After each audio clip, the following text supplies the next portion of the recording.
as Lassiter will look to inbound from the timeline. And she does, giving it to Mason across the timeline, dribbling with her right. Mason looking to penetrate. Now she kicks out to the right wing and passes it to Lassiter. Rutgers, of course, going left to right on your radio dial. Purdue going right to left. Now Lassiter, left wing. Calling out a play, goes to top the key by the Purdue logo. Now crosses over, takes a screen from Cornell, going inside, and tough layup, and one. Lassiter took it to Woltman, gets the layup, and one. That's more like it for your Scarlet Knights, as she has a chance to make it, bring it back to single-digit lead. 31-21, Purdue leads, 9:37 remaining. And she'll go to the line. Lassiter is a 75% free throw shooter, so pretty good. She transferred from Florida State, of course. And here she bends her knees, picks up her dribble, and shoots off front rim, and will get to go. So the lead will stay 10 as Woltman picks up dribble and Ellis pushing the pace quickly. Now to Terry. Terry, left elbow. Terry cutting inside, finds Ellis, left wing, who finds Harden, top the key. Now to Layden, right wing. Layden hasn't started dribbling. She's calling out plays. Woltman fakes the screen, and Layden kicks it out to Terry, all the way right corner. Terry all the way to Ellis, left corner. Ellis driving inside, kicks out to Layden. For three, won't go, and rebounded by the Knights. By Maddox, and here comes Lassiter. Lassiter dribbling with the right, crossing the timeline. So far, much better from the Knights on offense and defense.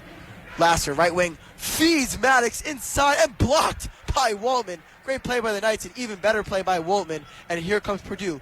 Quickly the pace. Ellis, wide open two from the left corner, and she gets it. 33 Purdue, 21 Rutgers. Good fast break there by Purdue.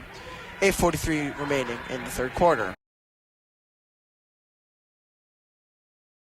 Layden back in the game with 4 fouls to inbound for Purdue from the left wing.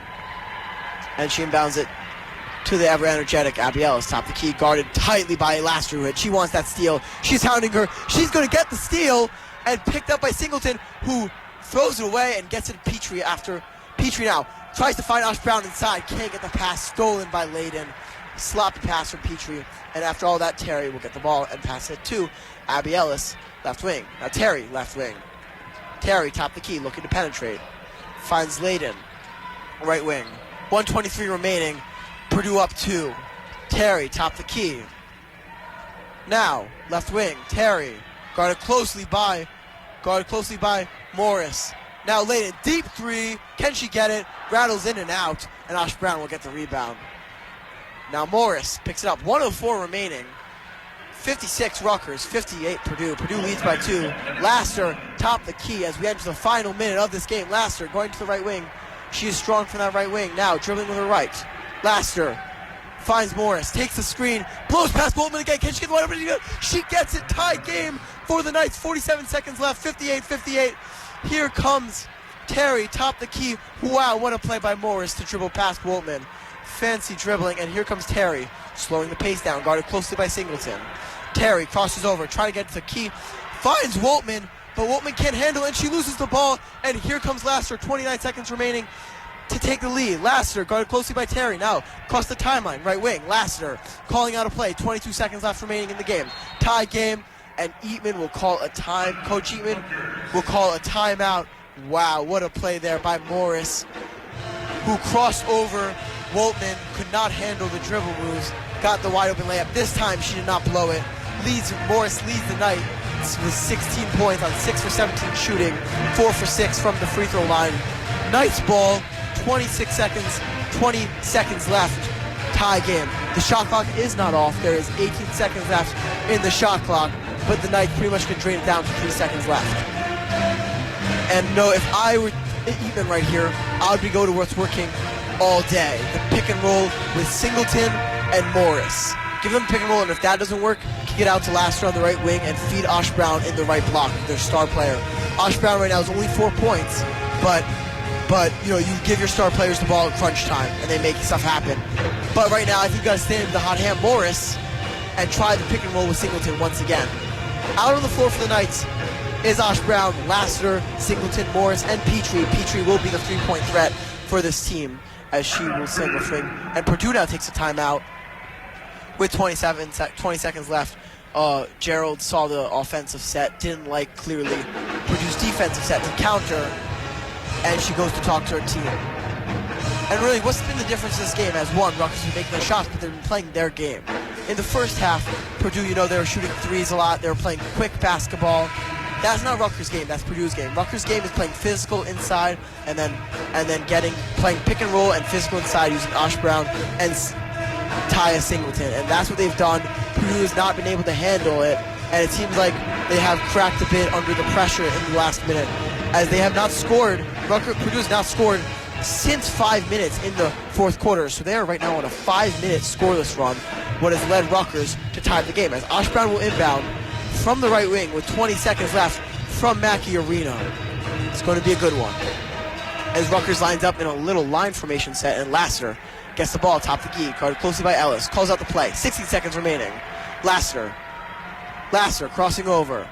She wants Petrie now to move. Petrie finds Petrie, right corner. Petrie has hit a game winner against Harvard early on. Crosses over, beats her man. Petrie loses the dribble, and now there will be a wrestling for the ball with 3 seconds left. Not sure who they're going to give it to right now. It looks like it'll be a jump ball. Petrie beat Terry. So Petrie beat Terry, went to get the shot off, but couldn't corral her final dribble. 3 seconds left. They will give it to Purdue on the jump ball. 3 seconds left. Tie game. Purdue's ball, as it will be a timeout for Gerald, as she will try to make up a winning play here for the Purdue Boilermakers. Now, Jayla Smith, I talked about Petrie. She hit the game winner and the tie game. She hit the tie against Harvard for 3, and then she hit the game winner in Harvard. Now, Purdue has a hero of their own in Jayla Smith, who hit the game winner against Georgia Tech about 3 weeks ago. It was a floater from the left elbow. So right now, though, she is not on the floor, as Purdue will inbound it from the right corner. 3 seconds left. I think you got to give it to Harden for 3 or Woltman inside. Those are your best bets, as Smith is not on the floor to repeat her heroics. And here we go. 3 seconds left. Tie game, 58-58. 30, Layden to inbound. They're looking for someone. Layden finds Terry, top the key. Terry driving. Can she get it? She gets the layup for the win. But wait, did the buzzer sound? They are not sure. They're going to check it. We are not sure, but if it is, that will be a heartbreaker for the Knights, as Terry drove past Lassiter, was double covered, but hit the tough layup. But they're going to check if the buzzer went off. It was awfully close. The refs are checking right now. If Terry didn't get that was a heartbreaker for the Knights. They played their heart out. They got back from a 21 deficit in 15 minutes. And here comes Rutgers. Let's see. They're playing the replay now at the stadium. Terry, it's really, really close. They're going to give it to her, unfortunately. Purdue, Terry gets the buzzer beater. That is all from Mackey Arena. A heartbreaker for the Knights. Purdue 60, Rutgers 58. 3:57 remaining in the third quarter, as it'll be Mason herself to bring it top the key. Now she's at the left wing. Passes it off to Shug Dixon, left wing. Shug Dixon turns her back to Cohen. Now takes the screen. Finds Petrie, who finds Mason another 3. Have yourself a night. Jalen Mason, 4 for 6 from 3, 14 points, and 52 Rutgers, 36 Wagner. Thibault crosses the timeline. Passes it to Tokuhara, and it'll be a substitution for the Seahawks as Krista Grava checks in. Jalen Mason continuing her good night. 4 for 6 from the 3-point. A season high for Jalen Mason. As Wagner inbounds from the left wing. Here comes Thibault, top the key. Thibault crossing over. Finds Cohen from 3. Can't hit. Osh Brown board. And here comes Shug Dixon crossing the timeline. Now the top of the key. Crosses over. Calling out a play. Left wing. Takes the screen from Osh Brown. Back to the top of the key. Finds Singleton inside. Finds Brown inside. Brown working inside. Can't get it to go. And then tipped out, but it'll stay Rutgers ball. It was tipped out by Krista Grava. Again, though, it didn't go for Osh Brown, but good ball movement. Singleton on the elbow with a clean pass to Osh Brown. And Rutgers went inbound from the left baseline, specifically Shug Dixon. Shug Dixon looking for a pass. Shug Dixon finds Petrie from the right wing. Petrie now hands it off to Shug Dixon, right wing. Finds Ash Brown, right block.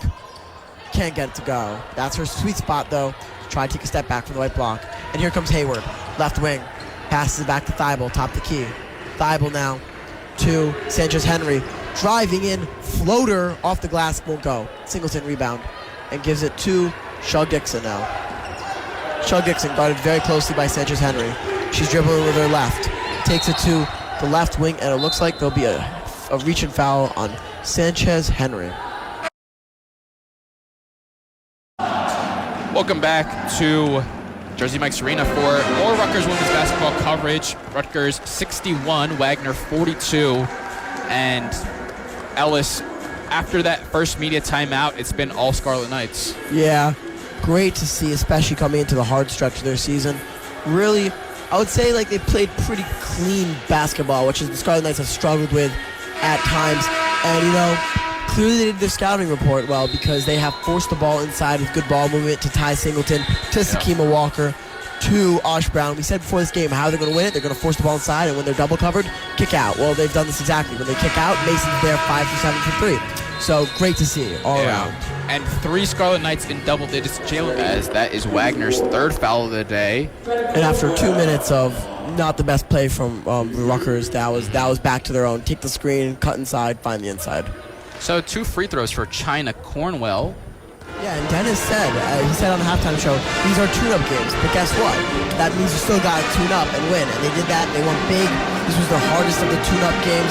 73 to 54, 19-point difference. And now they can go into Big Ten play with some confidence, right? Like, you can say, yes, Rutgers was expected to win this game, but they still did their job, as the famous Bill Belichick once said. Now they go to the Big Ten tight. Now they go to the Big Ten play, which it gets significantly harder. And they go in happy with some confidence. I like to see it. Absolutely, Ellis. Definitely, there's definitely a lot of questions, but when you strip it down, right, it's Rutgers playing a top 20 team in the country on New Year's Eve. That of course helps national recognition, helps the program. So yeah, they might not be deserving of it, or they might not be quite as ready as Wake Forest, who has a really high-powered offense. But listen, the exposure for playing on New Year's Eve against a top 20 team you got to take that every time, no matter all the questions surrounding. But, I guess we'll just have to wait and see on Friday what that ends up being. So, One more point. I think something that Rutgers has struggled with this season against teams like good offensive teams like Wisconsin, like really Ohio State is, they can't let the game get away from them early on, right? I think we saw that especially against Ohio State. Of course, Ohio State's a top 10 team in the country, but it's just like mistake after mistake. All of a sudden, you're down 21-0. Rutgers is not getting out of a 21-0 hole, right? If they let up an early touchdown, okay, regroup, don't let up another one, because again, Rutgers is not getting out of I don't even think a 17-0 hole. So they need to keep it early, and they need to keep it close early, and try not let Wake Forest score. Like if they score a touchdown, all right, that's fine. Regroup. Don't let them put up another quick touchdown on you. And I think that's really important against these good offensive